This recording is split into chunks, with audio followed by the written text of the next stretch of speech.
Hey besties, my name is Lauren, and before we go any further, I want you to relax, grab a snack, grab a drink. Because today we're just going to have a chill, relaxed discussion over some of my recent reads. Some were fabulous, some were just okay, and some were kind of trash. Tea, I know.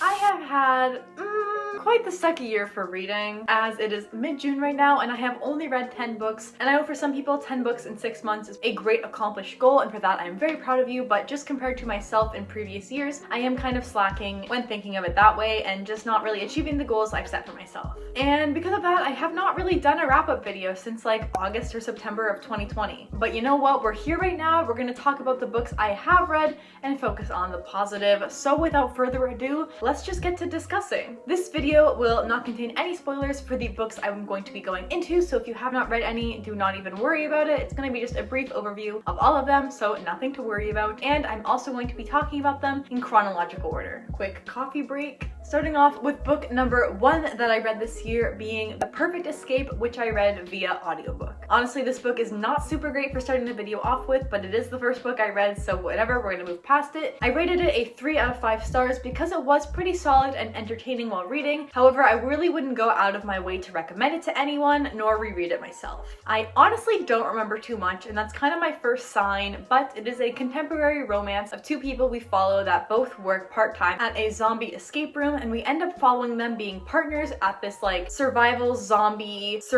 weekend thingy. I'm not exactly sure how to describe it, but they're trying to win some money both for their separate reasons, and I found it was very interesting to see how their feelings kind of grew for one another and their relationship and the kind of external pressures that were put on them for certain reasons, which I thought was, you know, very interesting while reading. That's honestly like the whole plot of the book, and so I don't really have much more to say about it. I thought the characters were pretty interesting. The plot was like okay. I wish we would have spent more time with like the zombie escape room stuff, but you know, for what it was interesting, just nothing super wonderful I would go on and on about. Unfortunately, however, my next book I read that was also a little bit disappointing, a little better, but not the greatest either, but it's A Deadly Education. I really wanted to read this book, as one of my goals this year was to try to read more adult fantasy and just try to read more than just young adult fantasies. So I thought by reading A Deadly Education, with its really cool concept and the fact that it was one of the top adult fantasy books of last year, I thought, you know, how could I go wrong? And unfortunately, I did not really like this book as much as I was hoping for. I ended up giving it a 3 out of 5 stars like the last book, and while it was enjoyable at the time, I would not really go out of my way to recommend it nor reread it. I thought the concept was super cool, but then the execution of it wasn't quite up to my standards. The best part of this book, honestly, is just like the setting and magic system I found, because it's really like nothing else I've read with books that have like magic school systems in it. The 2 that come to mind to me are Harry Potter and Carry On,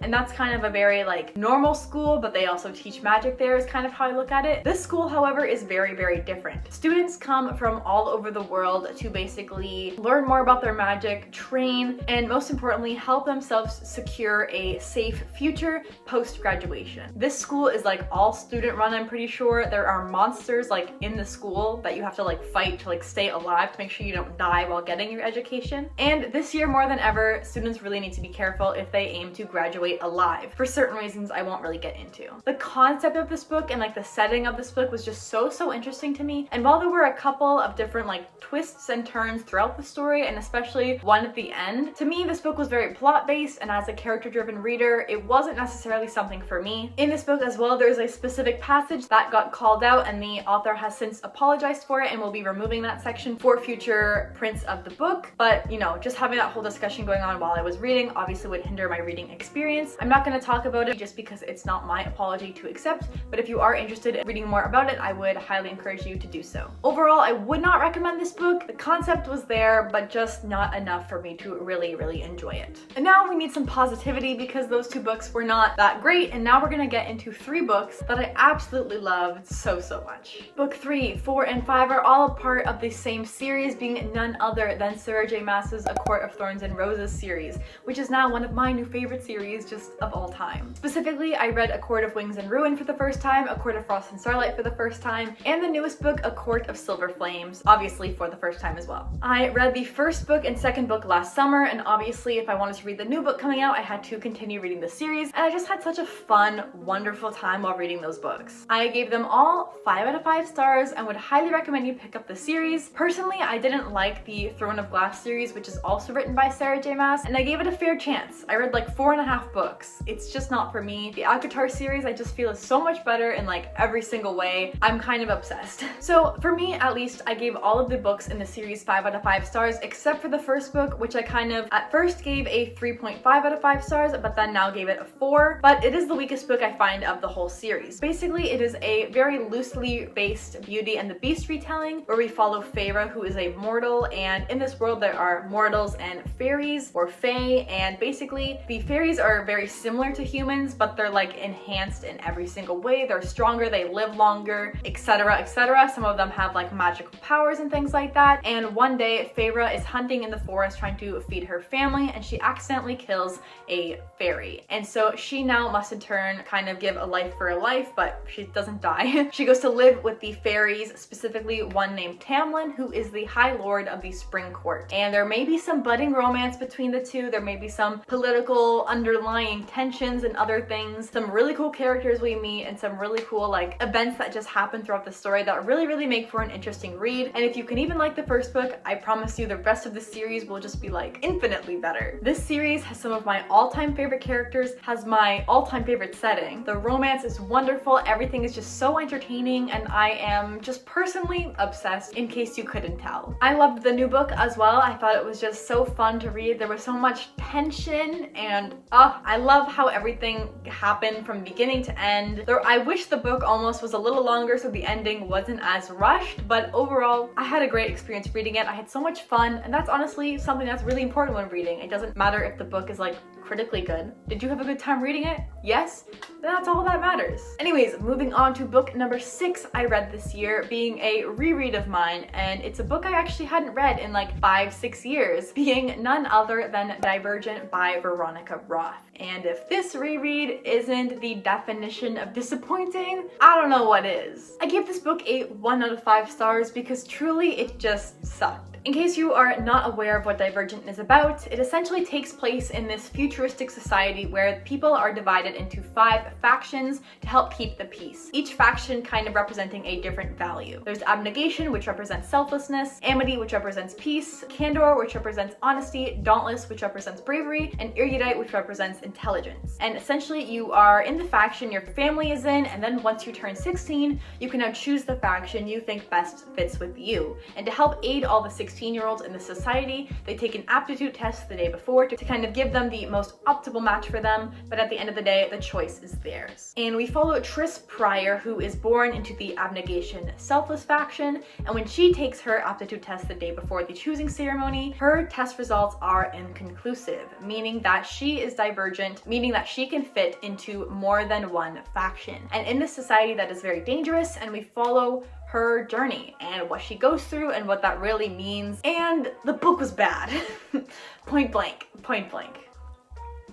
Honestly, I couldn't get over like the bad writing. Like, you can't escape bad writing. Like, if the writing is bad, that's like the whole book. So that's what really threw me off in this reread, especially since it was one of my old favorites. I found reading and looking back at this book like so sad because I found the characters so flat. There was plot convenience everywhere. The romance was like so forced and like boring. Oh my god. And I was just kind of dragging myself through the book by the end. However, if you did like Divergent in the past, I would not really recommend you reread it just to help keep those great memories alive. The 6th book I read this year is honestly amazing, and it is The Sun Is Also a Star, which I rated an easy 5 out of 5 stars. Surprisingly, I've been in a very big like contemporary romance mood, which is awesome because that like never happens, and I'm honestly here for it. I read this book for the first time in 2019 and gave it a 4 out of 5 stars, and this past reread I gave it an easy 5 out of 5 stars, which I think is just amazing on so many levels. And let me tell you, this book is beyond fabulous. So basically this book takes place over 24 hours and we follow these two people. One, a boy named Daniel, who is a poet and a dreamer,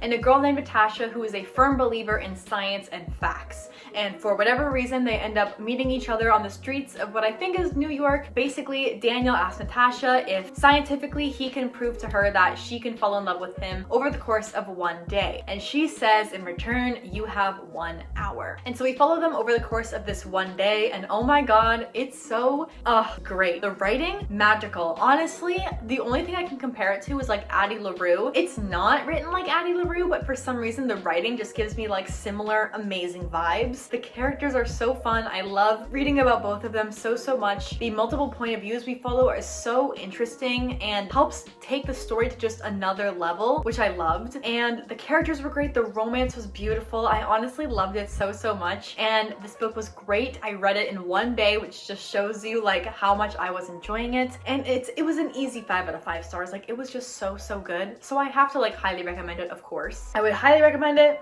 and I'll leave it at that. Next is another reread, which is a book I actually reread for the 3rd time and the final time I will, but it is Again But Better by Christine Riccio. This book, straight off the bat, it did fall flat for me. The first time I read it, I gave it a 4 out of 5 stars. The second time I read it, I gave it a 2 out of 5 stars. And now for this final reread, because I never want to read it again, I did give it a 3 out of 5 stars because it was solid, but definitely not really something I would go on to recommend nor reread in the future. Essentially, this book we follow, I think she's 20 or 21, but Shane has been very disappointed in her college experience. She hasn't really made any true friends. She hasn't had a boyfriend. She hasn't held hands romantically. So she decides to go on a kind of secretive, almost, semester abroad where she hopes to kind of turn her whole college experience around and really make the most out of it. So she ends up meeting some friends, a boy, and different things happen. However, just because she has these things doesn't mean her life is all of a sudden so great. Doesn't mean she can't learn things from it, and hence she's just trying to do her whole college experience again, but better. There's a little bit of like magic thrown into this story as well,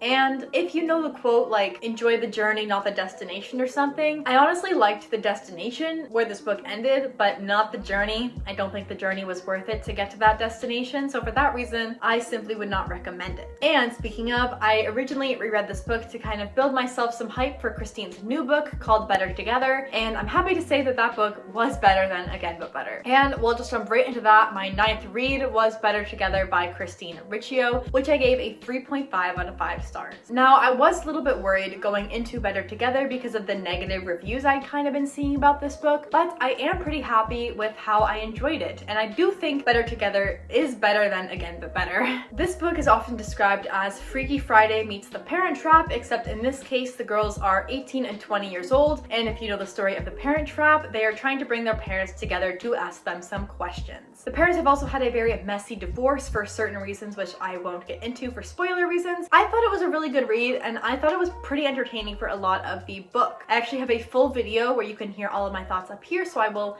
link that if you want to watch it, but there was definitely parts I was so engaged and flew by, and there was also parts that I wish were kind of altered or something else happened instead, but either way, I give it a 3.5 out of 5 stars, and if it does sound interesting to you, I would recommend it, because I found both of the main sisters we followed to be quite interesting. I thought the romance was a lot better than in Again But Better. The only problems I had are with additional magic thrown into the story as well. I thought that wasn't as great in Again But Better as well, but overall, I thought it was a fun story. Is it the best thing I ever read? No, but it was enjoyable, and so for that reason, if it does sound of interest, I would recommend it. And finally, the 10th book I have read this year is honestly a little bit different than the other ones, just because it's not something I would normally read, but it is the Travelling Cat Chronicles, which is a book I read for my spring term English class. I give this book a 4 out of 5 stars because honestly, the journey was so simple yet so pure and engaging, and maybe it was also because I read this book for my English class that I had to spend more time with the text, but I honestly just thought it was such like a peaceful book almost. Especially by the end, you go through so many different emotions and journeys, as the book basically follows a cat and an owner as they travel through Japan for a certain reason, visiting the owner's all different kinds of friends and stuff like that, and it's kind of also taken place in the past and in the cat's perspective. It's just really good, really cute, and I would highly recommend you read it if you're just looking for a cute, simple read. I got through it fairly quickly, and I just had such a fun time reading it, to be honest. So many emotions, just so much fun. I really enjoyed the characters we got to see, and I thought there was some plot things and foreshadowing things that were done really, really well in the book. And while it's not like an all-time favorite, I really enjoyed my time reading it and like appreciated it a lot. And so for that reason, 4 out of 5 stars.